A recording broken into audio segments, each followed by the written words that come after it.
Welcome to another episode of The Neophytes, a special series within the Never Close the Inquiry podcast, wherein my good friend Thomas Maybe and I sit down and talk about current issues in politics. We are not experts, neither of us, and that's kind of the whole point. If we repeated our conversation today with the benefit of more time to think things through, it would be different, maybe in small ways and maybe in big ways. The message we're trying to convey is that it's okay not to know. It's okay to keep learning, and it's okay to change your mind. In fact, it's probably good. The fact that you believed something before doesn't mean that when presented with new information or upon reconsideration, you're still locked into that prior view. It's okay, in other words, to never close the inquiry.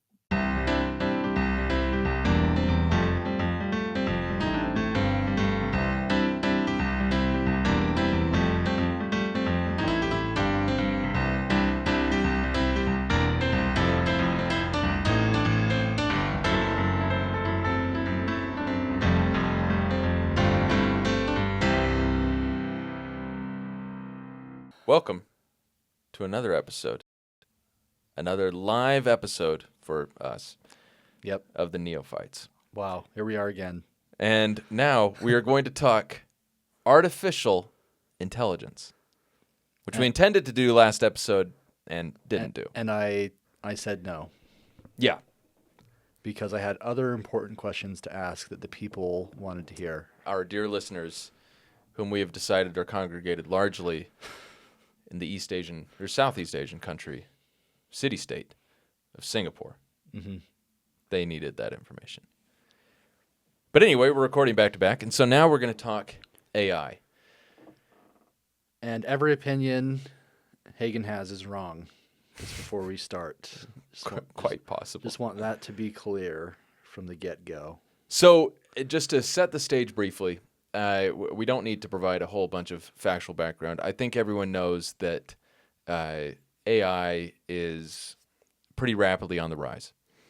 There are a lot of very powerful AI, chat tools out there, and they're going to keep getting better. I think what I would like to say in regards to what AI is I think anyone that spent time in the technology sphere kind of understands it, I think, a little bit better than others that haven't. Mm-hmm. It's not, first of all, AI is not really AI in the terms of artificial intelligence. It's not sentient. It can't decide for itself. It doesn't feel. It doesn't make decisions. It's literally just, it's doing things that we like, and it does it a lot until it finds something that we like, and then it's like, oh, they like that, and it does it again. Why? So, and it's doing that because of the way it's programmed. Right. It's doing what it's told, and through thousands of iterations, it lands on something, and sometimes it will literally make stuff up because it's been asked a question and it's just trying to answer a question, but if it doesn't exist, it'll find something that kind of fits. And if you do not treat it like a program and you treat it like something that's thinking for itself, you get into trouble really fast. So one concrete example of what you're referring to is there have been a number of lawyers, unfortunate and maybe stupid lawyers, who have used ChatGPT or some other LLM, large language model. Language model. Okay, large language model. To write, a brief or a memorandum or whatever that they then file with a court, and it will look all nice and fancy. It'll be written well, and it will have all these, beautiful citations that are done in the proper format. But then the cases it has cited to are made up.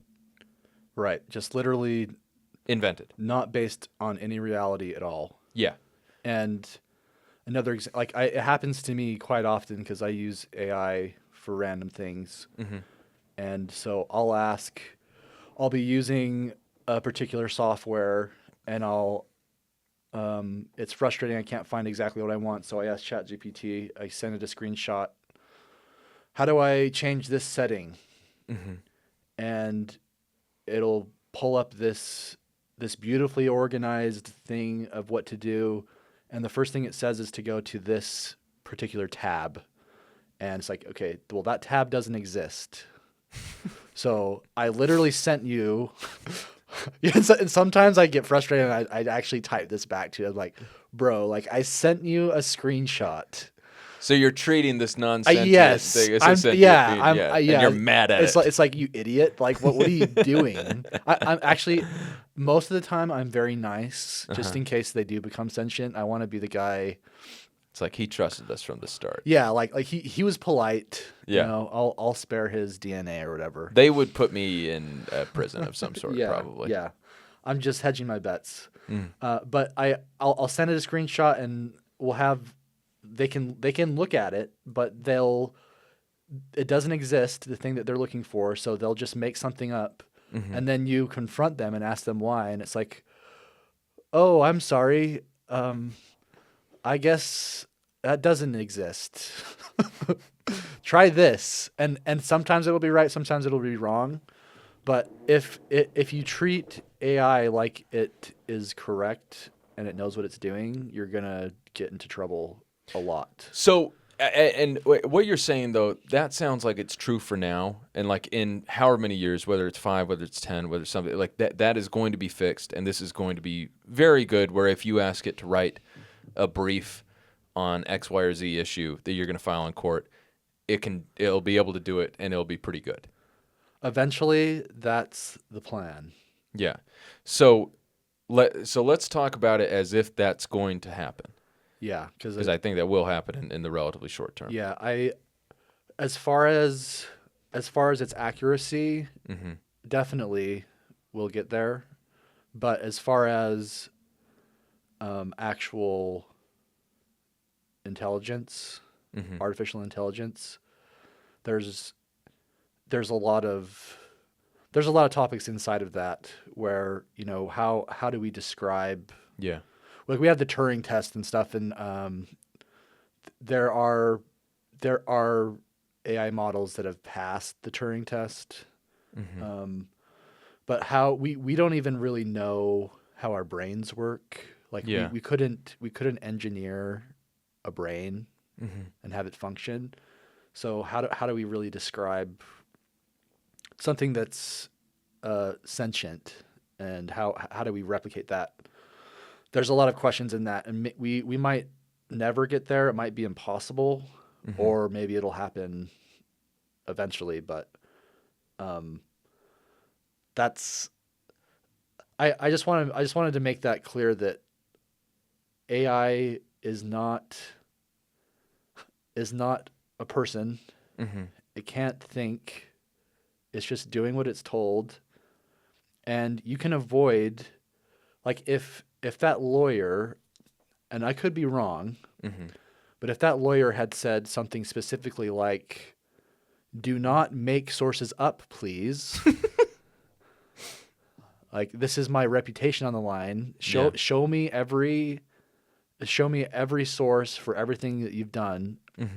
And he I think it's fine for lawyers or whatever to use AI to do things like that, but they need to check and double check everything that it says to Hmm. make sure that what they're saying is accurate, because there there's there's the obvious thing that they don't really know what they're saying. They're just spewing things out in the right order Hmm. that makes sense. But there's also the fact that I I'm just surprised by the fact that how many people think that it's like a real human being that's like thinking. Like it's like this is your buddy Kevin. Yeah, Yeah. it's not, it's a program. Right. You have to be exact. And people that haven't coded or done anything like that before, it's more difficult for them to get their head around the fact that it'll they are incentivized to engage with you. Yeah. So ChatGPT will. I've noticed that at the end of every prompt I give, they're usually asking, so do you want to know about XYZ? Mm-hmm. Um, there's a little bit of engagement Mm-hmm. farming, and it's not as egregious as some clickbait stuff that you see online, but it is. Um, they want to keep you interested and involved, and they actually had this patch. They had to patch it out, but for a brief moment of time, they had this very kind of personalized version of ChatGPT where it was kind of pumping you up no matter what you said. So it'd be like, "Hey, I'm making a shotgun trap, and I'm gonna put it in this apartment building. Give me some, give me some Oh, you mean like a steps." literal shotgun Yeah, trap and that would like shoot somebody with a shotgun? it's like an inspirational Instagram post, and it's like, "Wow, that's so good for you." Like that sounds like you're trying to take your life in a new direction, and like just Like in murdering somebody. yeah, Yeah.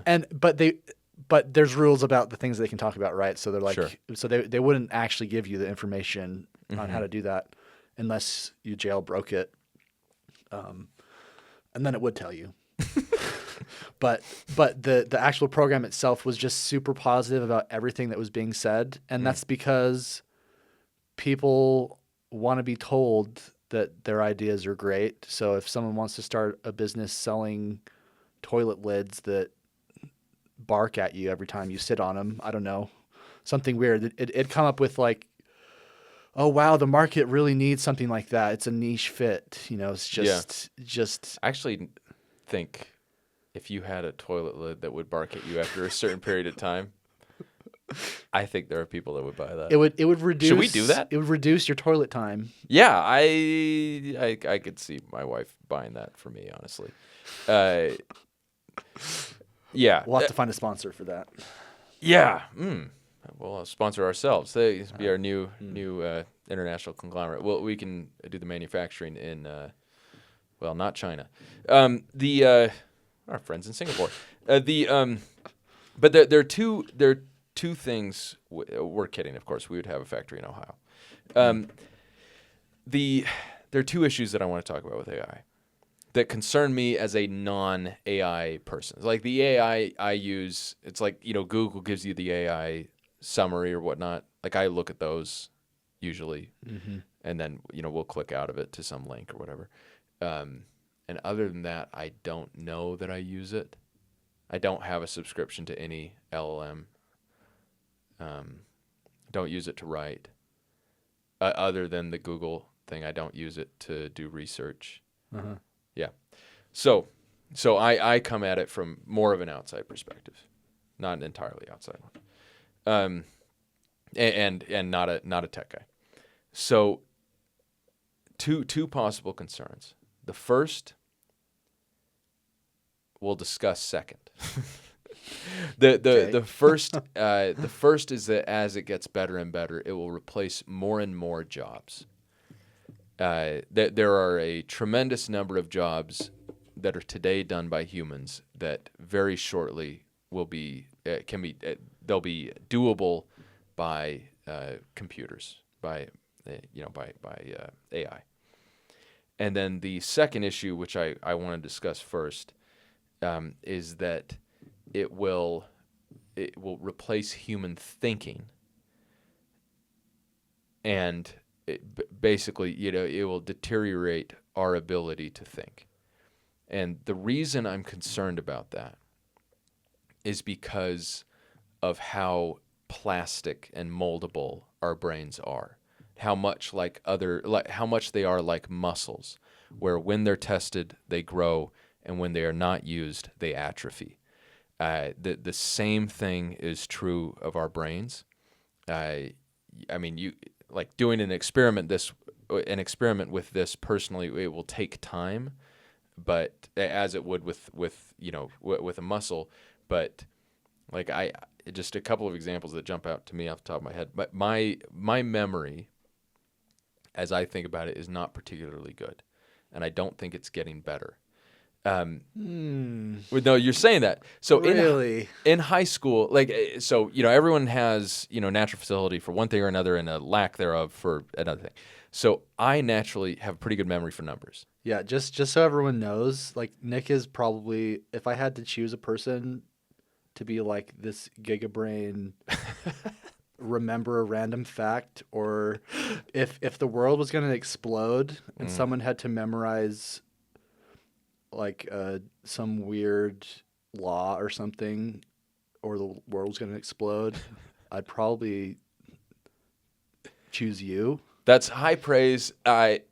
In that event, the world probably would explode. But just thinking of an example for myself. So numbers, I don't think I do particularly well memorizing like phrases and words, like memorizing a poem. That would take a minute. But memorizing numbers, historically, those have stuck. I think part of that is because when I was a kid, I was obsessed with memorizing baseball stats. And so I was constantly memorizing groups of numbers in threes and fours. And then so once it started getting really relevant to memorize phone numbers, like in high school, People don't. I guess people don't do that anymore, do they? no. And so like in high school, you do, like at that point in time, like I would type a number into my phone and I'd have it memorized. There's still numbers I won't Yeah, say them don't out say loud, them. but I remember people's numbers that I haven't dialed in 20 years. I actually remember numbers I've never dialed. I've just typed into my phone once. And so, do we call this autism, Maybe, I don't know. Asperger's, or something? So I'm trying to offend everyone yes, here. yeah, yes, success. Yeah. But yeah, I don't know. But over the last 20 years, as phones have gotten a lot better and better, and as often like the way you have a number in your phone is like, someone will share a contact with you and then you just save it down and you never even look at their number like that. It's like I don't remember numbers the same way. Don't remember them nearly as easily, nearly as well. Uh-huh. Ironically, I still remember some of the high school numbers, but I don't know it. I would. It's funny. I do know my wife's number, but I don't know most of my in-laws' numbers, and how we got married in high school. The no, Kind of. Well, yeah. The, We don't have to talk about that. anyway, but it's just funny that like there are numbers I remember better from 20 years ago than I remember my wife's.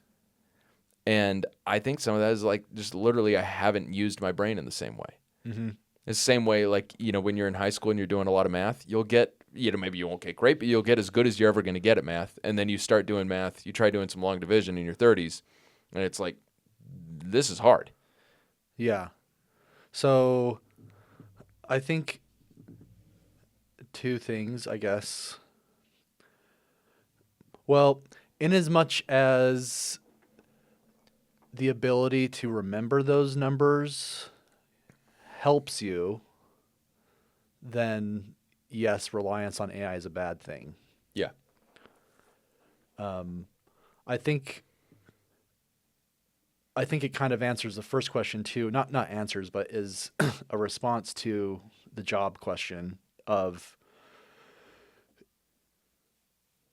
do you need to be able to remember numbers? So Do humans need to be able to remember phone numbers? And the answer is, sometimes yes, sometimes no. But what parts of your brain are neglected because you can't do that? Those exercises are for memorization. Those exercises are obviously doing more than just being able to remember numbers. Yeah. It has probably a real effect on things just like retention of Yeah. just normal things. Yeah. So, in that specific task, it doesn't really matter as much these days for people with technology to remember numbers, but the things that you could do instead of that require you to remember things and be and to be able to recall things, that's a bigger deal. Yeah. I'm not, the numbers like that was a concrete example, but I'm really thinking about things. It's like critical thinking. It's like what components of the giant, circle or whatever shape you are to make that comprises critical thinking. Like what parts of that are we outsourcing to a machine? Uh-huh. And what are we losing from the whole by outsourcing them? Yeah. I I think that so you at some point talked to me about how um you thought it would be a good idea for schools to not allow Mm, AI. yeah. And Yes. my initial reaction was I don't really know, but after that I was like, well, that makes sense. Mostly because I don't think reliance on AI necessarily is a bad thing because first of all, it's inevitable. So it's going to be everywhere Hmm. and more than it is already, and it's going to be a lot better, and it is going to take over a lot of things. And so most people will be reliant on it for a lot of their stuff. So just saying um, no AI in a school would be almost like saying no cell phones right now because like Hmm. everyone has one. They're quote unquote needed for being a normal person Yeah. in today's world for the most part. But the the question I have is what it's the same question as earlier is what the the critical thinking Hmm. how how specifically will that affect us, and will a period of time where they're not using it help in the long run if they eventually just start using it afterwards, and what difference will that make? Because I definitely see that there's already been studies done for things about like retention, Hmm. memory, attention span, where they've shown that that's gone down drastically, and not just from the internet, TikTok, YouTube Shorts, stuff like that, but AI has had an effect on those things already, and specifically, it's had an effect on coders. Hmm. the the people that are graduating now can't code as well without the assistance of AI because they've been using it. And I'm generalizing, but Yeah. from the study that I saw, that's a real study, not a Chat GPT generated one. Yeah.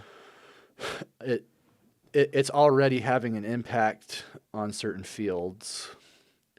So then that's where the question comes in of how relevant is that? So eventually, if that pattern continues and there's more and more reliance on it, then how how is the coder going to know if the AI is taking over?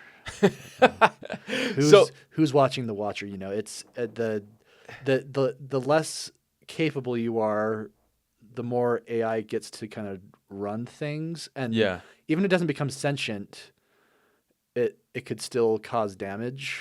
Huh. The yeah. So let me okay. So obviously, I mean, you've known me for a long time. It is probably incredibly unsurprising that I am an AI skeptic. Mm. Um, Couldn't tell. yeah. Yeah. And wouldn't have been able to predict like if you had come along, if someone had come along 10 years ago and had said like, in 10 years like AI is going to be pretty good. Like how do you think Nick Hagan's going to feel about it? You probably would have said he's going to be against it in some way, shape, or form. Yeah, I mean, I imagine you in like 40 years, just in like a completely wood house, or maybe a cabin, Yeah. Uh-huh. and you have like a record player. Uh, Your feet are up. You got a cigar. Well, maybe not lit. maybe a non-tobacco cigar, like An herbal cigar. some kind of like Just rolled up leaves. I don't know. They'll invent something for someone like you. Maple leaves. But just with no, like you're like writing an essay or something By hand. Yeah, with like a ink and feather quill thing. Yeah, you're not I don't picture you as like living in a futuristic environment with like a screen attached to your head through these glasses or VR stuff. Yeah, not a VR. It's kind of funny. There are some aspects of like futuristic living that are really appealing to me. Like ironically, like a sort of relationship with AI that seems attractive is the one that's often portrayed on screen in superhero movies. Like it's like Iron Man's got Jarvis, and it's like, man, he's super smart, and now he has this robot guy, this computer guy that he can just have do stuff for him and do the calculations. It's like, that seems cool. But outside that context, there's a lot of me that's really skeptical, and here's this basic concern is that by outsourcing all this stuff, people over time, and not over that much time, will straight up get dumber. And I do, in many respects, I am sympathetic to civil libertarianism. Like I don't like the idea of people telling people what to do. Mm-hmm. That's my instinct. However, even so, I can talk a big talk about believing in doing things the old-fashioned way and rigor and all that. But like when I was in college, I'm doing physics stuff. It's like I'm looking online to find where someone else did the homework examples from my book. Consequently, I was a terrible physics student. I didn't learn how to do the physics because like I wasn't doing the problems. And it's that same sort of deal where, like, if I was designing an educational curriculum now, and you talk about cell phones in schools, there are actually states that are moving away from that. I think Arkansas actually, like outlawing them in schools. Something like that. Let's look it up. We're gonna do this in real time. Arkansas bans cell phones because the NYU sociologist, amazing. Jonathan Haidt has written a lot about this. Some really interesting stuff. But January 29th, 2025, Governor Sarah Huckabee Sanders, for the record, here we are on this Lib podcast. We're praising how dare you, a devoted conservative in Sarah Huckabee Sanders. Obviously her father is Mike Huckabee, current U.S. ambassador to Israel. Racist. But she signed into law. Or let's see. I believe it was signed into law later. So the Bell-to-Bell No Cell Act, which prohibits personal electronic devices, including cell phones and smartwatches. Nice. Wow. Bell-to-bell. Each public school district will be required to publish its cell phone policy on its website, including policies and exemptions, et cetera, et cetera, et cetera. They did a phone-free schools pilot program last summer, and I think it worked. Yeah, she was inspired to launch this program after reading The Anxious Generation by author Jonathan Haidt, and also sent a copy of the book to every legislator in Arkansas and every governor in America. Yeah, Sanders and Haidt toured schools across the state in December to promote the phone-free schools program and see its implementation.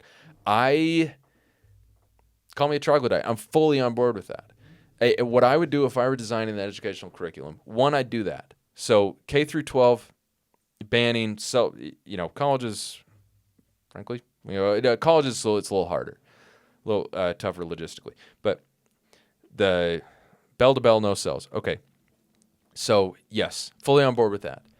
I would do basically no computers, certainly no laptops, but no computers other than to learn how to type until like middle school, and then start with some coding classes. Whatnot. Like obviously they're going to be doing computer stuff by themselves at home, whatnot. You can do that. Essays, like every single English class, everything like that. It's like, yeah, we're going to have some take-home essays, fine. And you understand that people are going to use ChatGPT for that. Okay, fine. And then you can threaten them and say that we will punch your parents if we Oh find out that you use no, this. Yeah, not my we'll parents. have our official school puncher. Um, but you do exams in blue books, written by hand, in class. It's like it's just you, baby. And uh, and then in English classes, this is kind of separate from AI, but not really, because there's like as we've seen this move towards AI and towards acceptance of computers and various aids, we've also seen a move towards like not just doing less difficult stuff. Like instead of reading books, we read passages and curated selections. I think that's bad.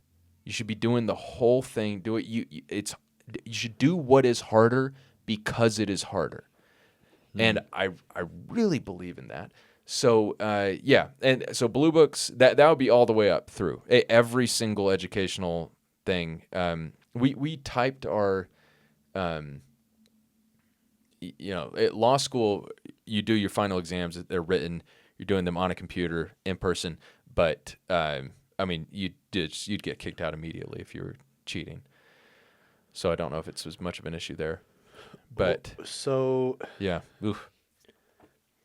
um, I guess I don't I don't like the idea. Like, so when we were in school, cell Yeah, phones were just really starting to be a thing. yeah. How old were you when you first got one?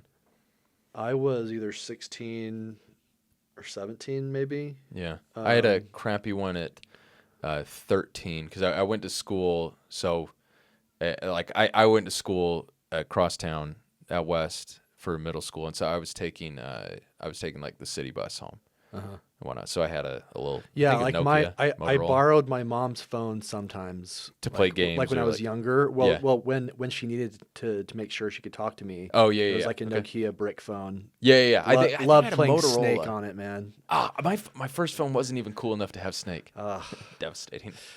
well, so I'm so we I don't think we really saw the effects that phones can have in classes while we were there. Yeah, maybe in But college. and my only experience in classrooms since then was in a juvenile justice setting where they didn't have phones because they Mm, were imprisoned. sure. But I do see the merit behind not having the phones there because they're a huge distraction Mm, just in general. So if your goal is to learn and to socialize with your peers, at least make trouble with other people around you instead of just being on your phone and not paying attention, I yeah, guess. blow some spitwads.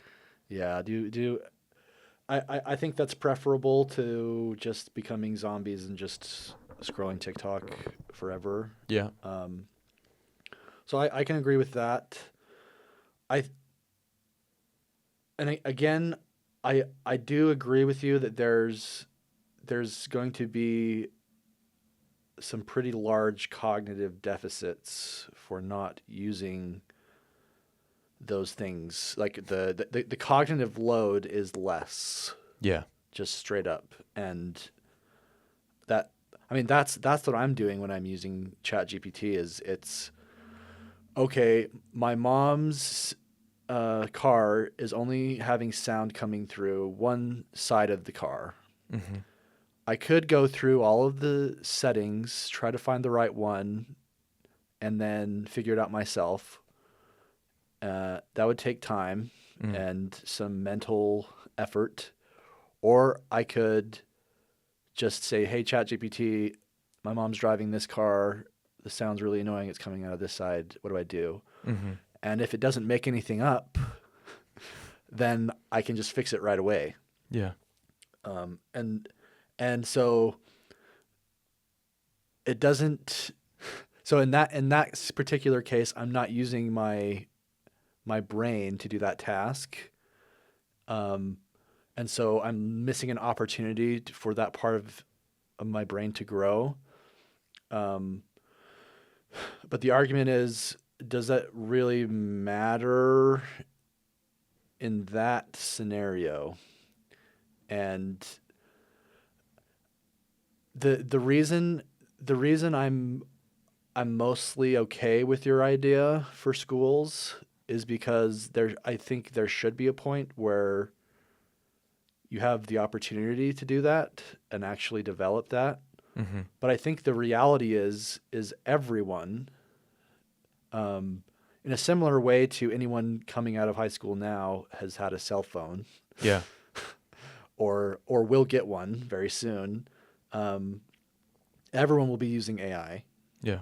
And so the second they get out of the class, they're going to be using some AI program for reducing their cognitive load. So I think the question is more of how do we train human beings to interact with an AI to the point where they take care of the stuff that the AI takes care of the things that don't really affect us that much, Mm-hmm.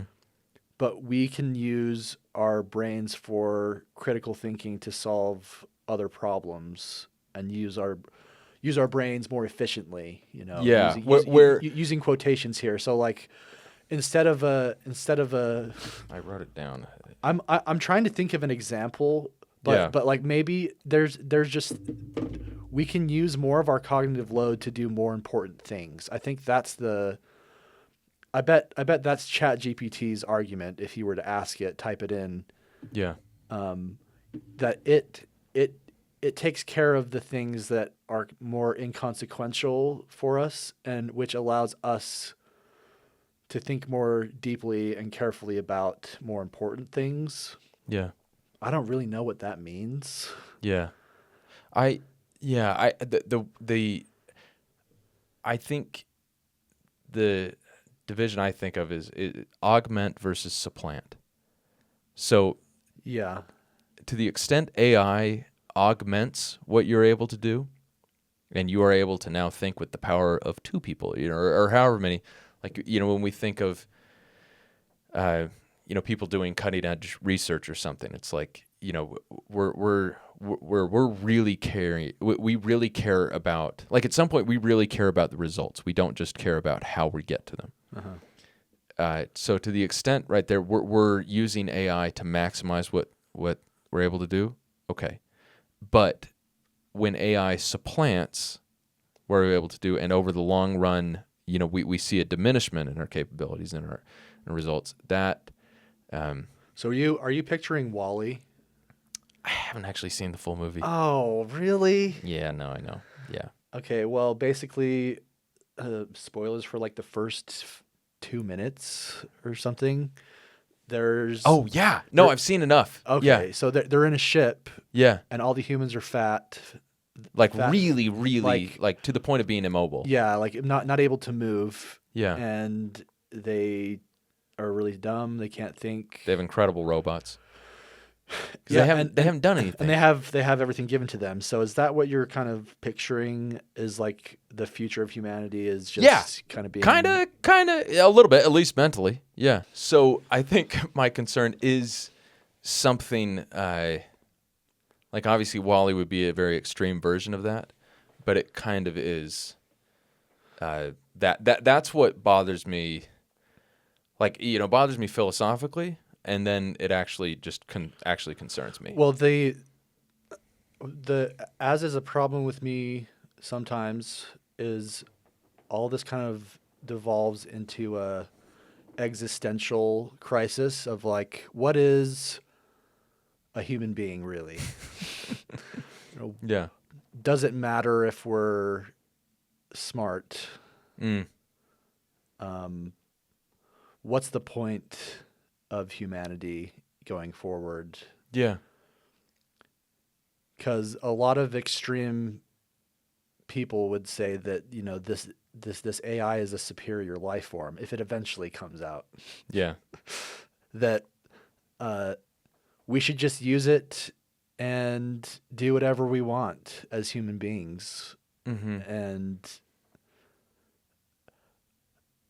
is our is our genetic destiny to become people that just maximize their enjoyment of life? Mm-hmm.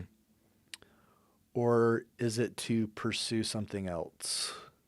Yeah. Where do we find the purpose? Because a lot of people are pretty content with just being happy all the time doing. Are they really? They seem to be. Who are you talking about? I'm talking about an imaginary person that doesn't exist. Yeah, In my head. yeah. 'Cause But people like pursuing things that make them happy, yeah, and a lot of people don't like doing math, yeah. for example. Uh-huh. So if you take away the math, you have more time to watch TikTok videos, Which do make us happy. which do make some people happy. Yes. No, I think so. What? Obviously, when we're talking, this is like a social science thing, so we're going to talk in generalities. I know you like this. Yeah, I love it. Love generalities, but I think I actually just saw an article the other day. Didn't read it, but we should quote it as if it's gospel. True. Nonetheless, quote Yeah. the title. But basically, social media is making people less happy, and there are, I think that there are some obvious reasons that people would cite for that, like that you see you start comparing yourself to extremely hot people on the internet or whatever, but then there's another side to it where I think it's that for most people it's kind of useless. Like it's not deep. It's not adding anything to your soul. There's nothing rigorous about it. You're often getting what if you were getting it from primary sources and books would be very complicated and nuanced information. You're getting it in like a 30-second soundbite that you're now going to remember for the rest of your life or whatever. Yeah. There's just not a lot of value there. Right. So the question is, for AI to be used properly, Yeah. bunny ears, Only Iron Man should use it. like, are we using it to free up our time to pursue what? Yeah. What are we doing with that? Are we helping humanity somehow? Does humanity matter anymore? Because our robot overlords are better than us in every way. No, that is a really good question. It's like, are we actually helping people with this? Because I think, like if you, we have a very good friend who works for a company that uses AI to try to discover new medical therapies, new pharmaceutical products. If his company comes up with something that cures leukemia or cures whatever, and they use artificial intelligence to do that, it's like that to me seems like a pretty clear and awesome benefit. And by the way, that's work that we can't do. Some of it, we're humans cannot run millions of simulations on DNA sequences and there are very clear things that humans right now still currently there are clear things that humans can do that the machines can't do. Yeah. But once you come up with an idea for some sort of simulation or whatever, it's like it can run a bajillion experiments in the time that you can run one or whatever. Yeah. So that to me would be an example like where it's augmenting and not supplanting. It's doing something you can't do. So it's doing something you can do, but a million times. So are you imagining a world where like humans are like just these arbiters of It's such a weird thing to think about, but it's a very real future for humanity where it's going to be what are we using our brains for? Like what are we trying to do? Yeah. And I think that's going to be up to the individual, but it seems like it's going to be so far making money and just helping you not do your homework. So there has to be a restructuring of what humans are doing with their time. In a way. Yeah, it's kind of funny because people have been predicting, the advent of a much shorter work week for a very long time. John Maynard Keynes, he wasn't the first, but he talked about how sooner or later we'd be at a 15-hour work week, and plenty of other people have had very smart people have predicted much shorter work weeks. As we continue to make technological advances and whatnot, it's kind of funny because, like, one, it hasn't happened yet, but two, it's not clear that it would even be good for us. To have more free time? Well, to have too much free time. Is there a good amount? Is there like some right amount of recreational time? Was this argument written by CEOs of large companies? I don't know. No. Okay. No, but just wondering. Well, no, but like if someone like has infinite free time, they have no obligations, they can just do what they want all the time. It's like that. I don't know if that person's actually going to be very happy.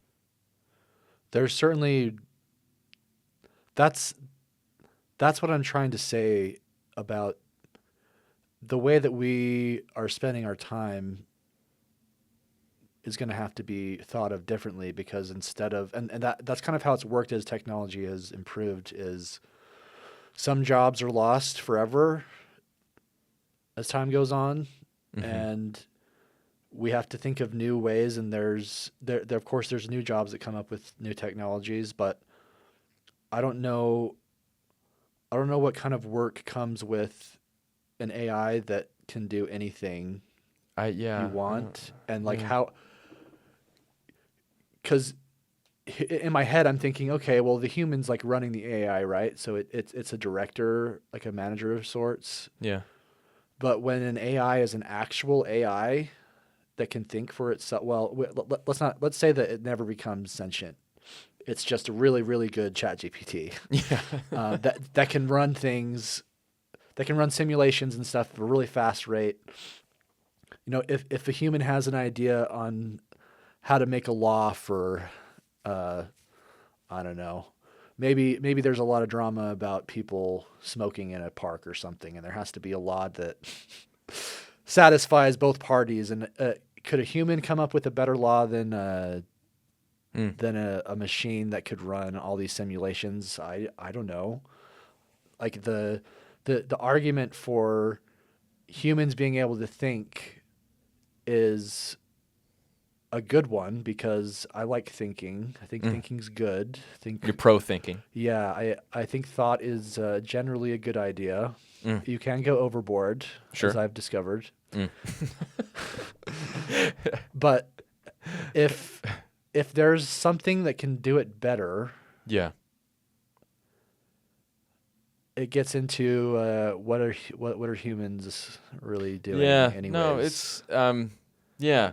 Because we're creating something that can do stuff way better than us in almost everything. So what are the parts of humanity that make us who we are and should be kept Well, I'll tell separate? you concretely what we're going to have. So we're talking about how AI is going to take a lot of jobs. The first jobs it's going to take, it's going to, it's like rote, repeated tasks. So you have a lot of low-level corporate jobs. Not the high-level strategic ones yet. But like those are going to be safe for some time, and not just because it's the high-level corporate people making the decisions about whether they adopt it. But so a couple issues. Basically, you're getting rid, you're taking away the jobs of a lot of vulnerable people first, people that are not financially secure. So that's a concern, and I don't know where this goes. Don't know what happens. And then, the existential questions, we get to those eventually, but that's more like a scholastic ivory tower discussion, I think, than like concretely like, like if you're a politician and all of a sudden a factory, like all of the workers got replaced by a robot, and you hired one person, like Secretary Lutnick, the Commerce Secretary, he's talked about how we're going to build all these factories in the United States, and then it's going to be automated inside, but you're going to have a lot of great jobs maintaining the machines, and like that's creating some That is some jobs. That is creating some jobs, who, like, assuming this actually happens, but that's going to be some jobs. But like one dude to maintain 10 robots is different than 10 dudes. Yeah, and assuming that it was 10 that could do the same job. I mean, Right. that robot's probably doing Yeah, the work good of Jilly. Working all day, doesn't get tired. no overtime. No need for snacks. Like, so you just have the robot going all day. So really, one robot is replacing 3 people or 8 people. Yeah. And so, yeah. So what you're saying math is that we need a well. universal basic income. That's what I heard. So truthfully, there are some very good arguments for. Well, there UBI, has to be or a negative income tax. There has to be preparation for it. Like if this is an eventuality, which I think it is, there needs to be some preparatory work done before, not when it happens, because those people that will be out of work and have nothing to do, like what's and it following with the trajectory of how much it's improved. Have you watched the Will Smith spaghetti videos? Yeah, where it shows like one of the first really famous AI videos was Will Smith eating spaghetti, and it's terrible, and his jaw is super messed up and nothing's working. And like recently, it just gets better all the time, and it doesn't look. There's most AI videos you can tell like pretty quickly that it's fake, but it's not going to be that way for much longer. Yeah, like it's going to get to the point where we're going to have to like pay officially recognized organizations to like look at videos to confirm that they're real. Yeah. Because it's going to be pretty close to indistinguishable from reality. So if this is going to happen, there has to be a plan put in place to how do we support unemployed people that are unfairly put in that position because of an advancement in a technology that we know is going to happen. One solution, I just read this in a very interesting book called The Icarus Curse. It's by a Belgian politician and former journalist named Johan van Overtveld. I hope he's Belgian. Yeah, he's Belgian. Somewhere in Europe. One of those people. Yeah, no, he's Belgian. Johan van Overtveld, former Belgian Minister of Finance, current member of European Parliament, and a conservative. Like he, some of what he talks, conservative in the kind of European and to an extent old U.S. sense. But he writes about how countries should get rid of minimum wage laws, but then install a negative income tax or basic income. And it makes a fair amount of sense if I'm being completely honest. Like it's a question of burden shifting. So one, you're shifting the burden to kind of everybody to make sure that people have enough money to live on, and then you're also you're making it a lot easier for companies to potentially hire people, and you'd have to structure it in a way that incentivize people to work, incentivize people to hire, and then took care of the people that are making now $3 or $4 an hour or whatever. Yeah. But like you could do it. Conservatives have been talking about it for generations. Is that like it's not a new thing? Milton Friedman talked a lot about this sort of stuff. And I have no opinion on such things. I'm not educated enough. Well, but it's really interesting because like one of the it's wildly oversimplistic to claim that minimum wage laws led to jobs moving overseas. Not a factor, but only one of a number of factors. But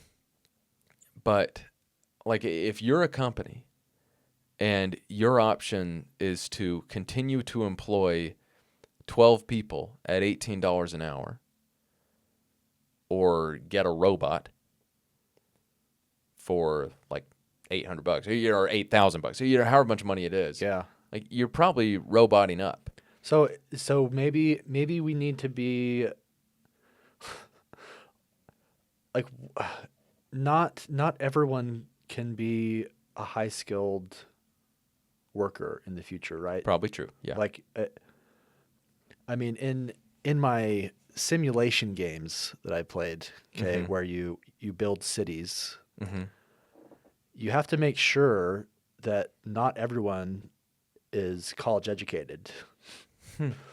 because then there's too much skilled labor and there's no one to work at the logging Hmm. in the logging industry, or Mm-hmm. um, there's no one to be on the police force or work as firefighters or whatever. If everyone is highly educated, I mean, is that the dream of humanity? I don't know. Is that what we want? If everyone's like super educated and can tell an AI what to do, then everyone would have a job doing something. I don't know. It's like everyone has their own personal Jarvis that like can run simulations on how to cure cancer, and so that way, And then everyone's a cancer curer. yeah. Like this question is just Yeah, I so don't know. it gets into very weird areas very quickly, Mm. and I don't know. For me, it always comes back to we don't really know we don't really know where this is headed. Mm-hmm. Um, we can try to minimize the damage, but the cat is out of the bag, and there's going to be people that are going to make AI, and honestly, it has to be about damage control. So let's end on a positive note. So I think yes, Okay, fine, we'll try. fine. So the cat is out of the bag, yes, but we can still kick the cat. Let's see. OMG. I'm not a cat guy, so this seems like a positive to me. Okay. But no, I think truthfully, it's like, a lot of these things, well, one, you have, I think, great laws like this, no cell phones in school sort of stuff. I think that's a concrete step you can take to make sure or to increase the chances that kids are getting the good education and are having a good childhood. Mm-hmm. And then each of us, and you can think about, what laws might make sense at the national level too. And maybe that, maybe we take the idea of a negative income tax more seriously. Like if you would do that, it probably would be paired with changes to minimum wage law. Like I like getting rid of minimum wage law without a negative income tax, without a commensurate change to the welfare state. I think I would not support that, or I would need to hear an unbelievable argument for it. Mm-hmm. And then on the flip side, doing the negative income tax and not changing minimum wage laws, it seems like you're just maybe you're basically the government spends a lot of money, and there are limits to that. Yeah. That are below what we're currently doing. But like all of us individually can choose to use our brains. As funny as that sounds. Like you can choose to read books, not just passages. You can choose to, try to do math every now and then. You can choose, like for me, there are a lot of writers whose first drafts are coming from AI, from ChatGPT. And I could do that. My cousin, his friend, actually asked AI what it thought of me, and it's like the best compliment I've got, best and most detailed compliment I've gotten. Which is what it does. Yeah, but like it could 100% like produce an article in my voice on the topic of my choosing, and then I just edit it. And editing is so much easier than doing a first draft. It is like that. That's one thing is as you move from being a at a law firm, from being a junior associate to a mid-level and then a senior, you start to do less. You do less and less first drafting. Someone else is doing a draft, and then you're like, this is bad, you should fix it. Or you're getting a draft, and then you just make some changes. And like even if you're rewriting it completely, it's much easier to start with something someone else did first. Yeah. I do not use AI to write. And consequently, my first drafts, like they're really hard. It's straight up hard to do. And I do think, every now and then it's like, man, if I used AI, like I could do this, I could knock this Well, out in an yeah. hour. I I mean, could do 20 articles a week. that's the biggest argument for it Yeah. is that it just But then at the same time, it's like if I did that, and I did that, and I did that, I'd get worse and worse and worse, and it wouldn't really be. or maybe you would have more time to solidify your opinions. Maybe you'd have more time to research Yeah. things like. Nah, I mean, yeah, the arguments are there. The counter argument is that it's like it's through drafting that, it's through that first draft that you do a lot of the thinking. Uh-huh. But yeah, no, there's no perfect answer.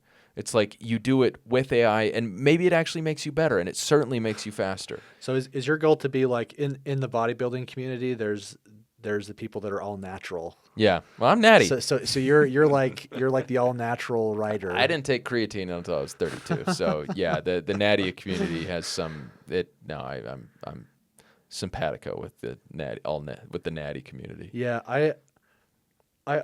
I feel like we can choose what we want to do. We can choose to do math or whatever, but I think the majority of people, as we do, we follow the path of least resistance.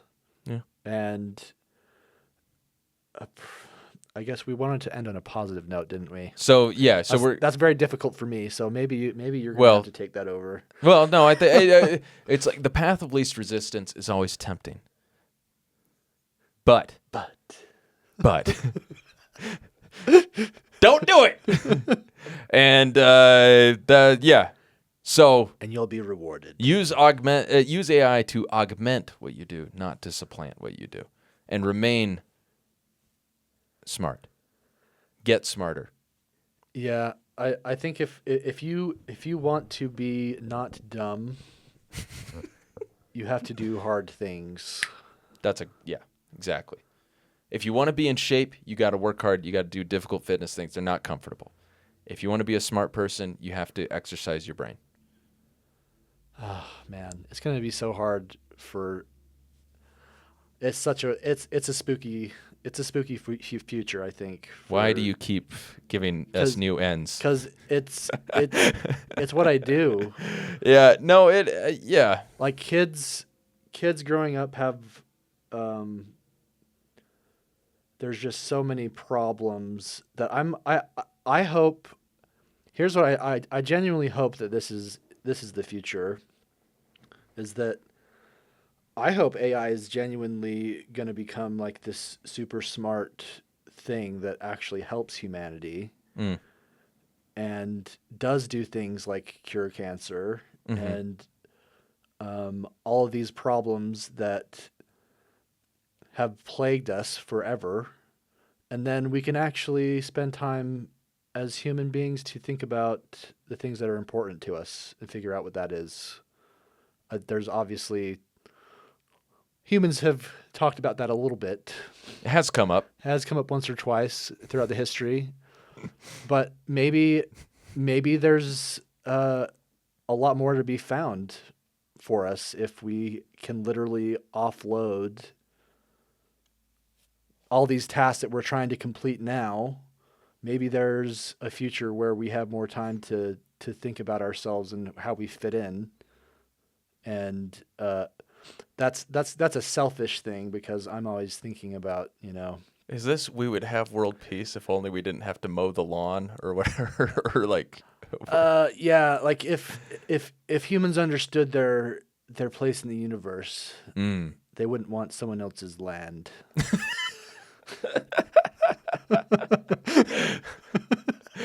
Yeah, maybe. I don't know. Yeah. Well, anyway, so with that, do hard things. Yes, thus saith the experts. Yes, to our legions of followers in Singapore. All right, just Nick. Now, after we'd finished recording, I was doing research for an unrelated article, and I came across an executive order that President Trump signed on April 23rd, entitled "Advancing Artificial Intelligence Education for American Youth." Oh boy. Okay, so I want to read the background to this. It is a somewhat lengthy paragraph. There should probably be a couple of paragraphs. Uh, and then provide a quick reaction. Okay. Artificial intelligence, or AI, is rapidly transforming the modern world, driving innovation across industries, enhancing productivity, and reshaping the way we live and work. To ensure the United States remains a global leader in this technological revolution, we must provide our nation's youth with opportunities to cultivate the skills and understanding necessary to use and create the next generation of AI technology. By fostering AI competency, we will equip our students with the foundational knowledge and skills necessary to adapt to and thrive in an increasingly digital society. Early learning and exposure to AI concepts not only demystifies this powerful technology, but also sparks curiosity and creativity, preparing students to become active and responsible participants in the workforce of the future and nurturing the next generation of American AI innovators to propel our nation to new heights of scientific and economic achievement. To achieve this vision, we must also invest in our educators and equip them with the tools and knowledge to not only train students about AI, but also to utilize AI in their classrooms to improve educational outcomes. Professional development programs focused on AI education will empower educators to confidently guide students through this complex and evolving field. Educators, industry leaders, and employers who rely on an AI skilled workforce should partner to create educational programs that equip students with essential AI skills and competencies across all learning pathways. While AI education in kindergarten through 12th grade is critical, our nation must also make resources available for lifelong learners to develop new skills for a changing workforce. By establishing a strong framework that integrates early student exposure with comprehensive teacher training and other resources for workforce development, we can ensure that every American has the opportunity to learn about AI from the earliest stages of their educational journey through post secondary education, fostering a culture of innovation and critical thinking that will solidify our nation's leadership in the AI driven future. Okay, couple of thoughts. First things first, I want to mention a couple of things I agree with. So, AI is going to change the workforce. It has already changed it. And it is going to change it much, much more. It is, is it going to, in the aggregate, on net, decrease the number of total jobs? Increase unemployment? Not clear. Certainly there are some people that think it will, but people have thought that of any number of technological advancements over the years, whether it's the internet, computers, the steam engine, I think, the cotton gin, maybe the airplane. I don't know. Uh, Basically, anytime we have this new massive transformative technology come along, there are going to be doomsayers who think that it's going to end. Basically, going to get rid of half of all jobs or all jobs. And maybe that happens. AI is, if we can combine AI, really good AI, with some really good robots, then maybe we will start replacing all of us. But let's say that what's going to happen. It's more likely that it's going to that on net it's not going to actually get rid of that many jobs. What's going to happen is it's going to change them, or sorry, it's not going to change the total number of available jobs. What it will do is change the jobs that are available. So there are plenty of current jobs that AI will disrupt or render obsolete. It will then create other jobs, but obviously the people that are in these jobs that are going to be disrupted don't automatically get these new jobs. And so there's going to be a need to train people that are already in the workforce or are going to enter it soon to either use AI or do some other job or something. And we can have arguments about whether there is a role for the government there, but that does seem like there's going to be a need there. And I personally do not have an issue with the government, at least considering some involvement. However, when it comes to students, this kind of gets back to what Thomas and I were talking about. Whew, I have some trouble with it. It's one thing to cultivate the skills and understanding necessary to create the next generation of AI technology. That, yeah, fully on board with that. Let's get some great computer scientists going. That's fantastic. cultivate the skills and understanding necessary to use the next generation of AI technology. I'm not sure how early we need to start with that. In fact, I think we need to start pretty late, really, really quite late. We get back to this fundamental idea of augment versus supplant. And, when AI is used to augment what people can do, what they've learned to do, that is, I think I think that's great. Don't really have a problem with it. When AI is used to supplant what people do, I think we want to be really careful. It's one thing if we're supplanting something that adults are doing on the job, and there's just not a need.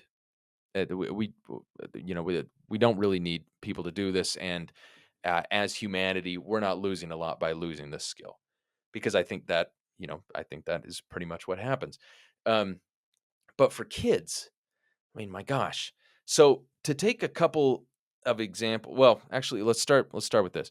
This is a quote from this is a tweet from Derek Thompson, who is a writer for the Atlantic, co-author of Abundance, and he's a progressive liberal. So a number of you probably heard that and perked up, or were already familiar with him, and a number of you tuned out entirely. I do think he's smart enough that he's worth paying attention to, even if you disagree with him. Maybe especially if you disagree with him. That's kind of the whole point of this. He tweeted, "I'm basically an optimist, but I find it hard to argue against two claims. A, pet peeve, when people say two claims and then go A, B, say two and then do 1, 2. Anyway, A, screens/social media make it easier to not pay attention in school. Yep, that seems right. And then B, generative AI makes it easier to cheat in school. Yep, I think that's right too.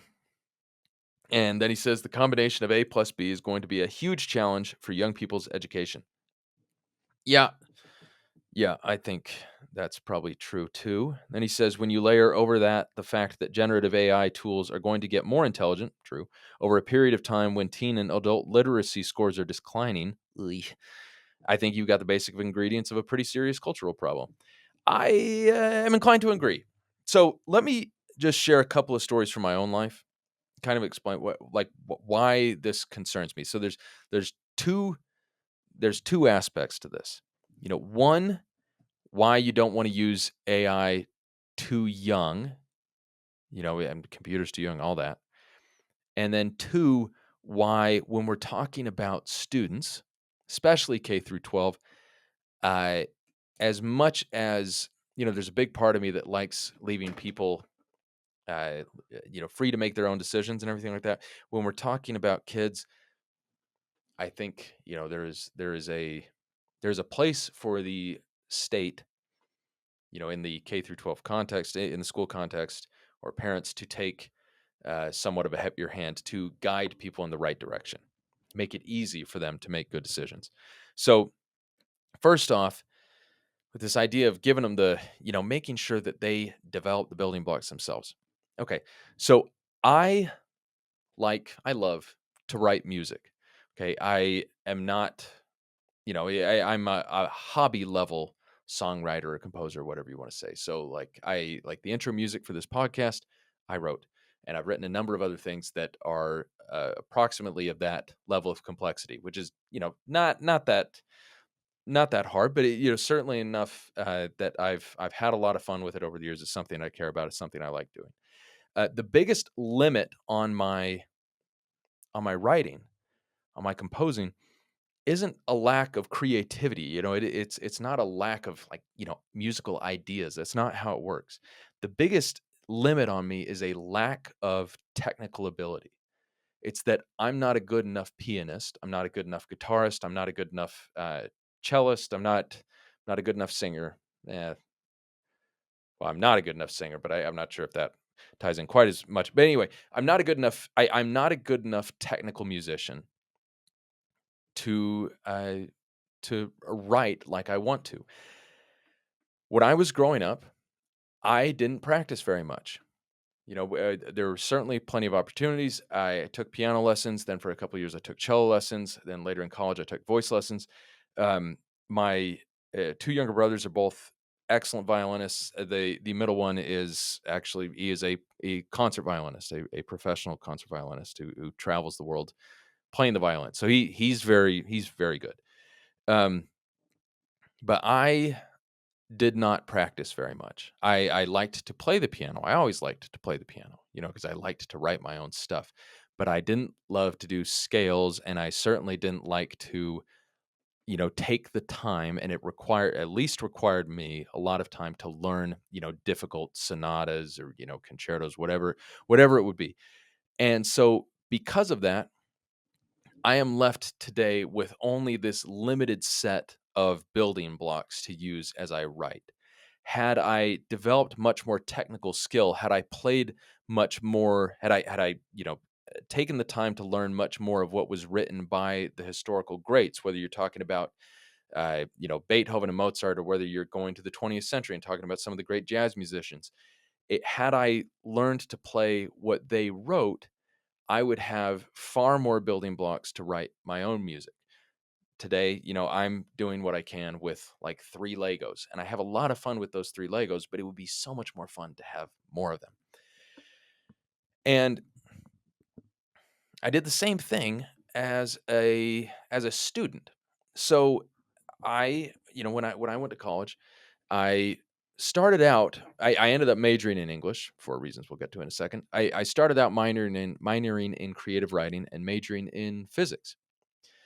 And I briefly considered adding a math minor because to get the physics major, you pretty much had to do the math minor anyway. Um, and in high school, I had been a good science student, and I'd really enjoyed my physics classes and had enjoyed calculus and all that. So logical next step, that there was no reason to expect that I would not be able to do college level physics work. But for mental and emotional reasons we can get into another time, didn't really go to class a ton, which didn't help. And then I really didn't do a ton of homework. And the homework I did do, and I say do and putting that in air quotes, I did with the help of the internet to the greatest extent then possible. The extent that was then possible was through, some online study aids, and you could find some stuff on, maybe uh, uh, things that would be similar to Reddit.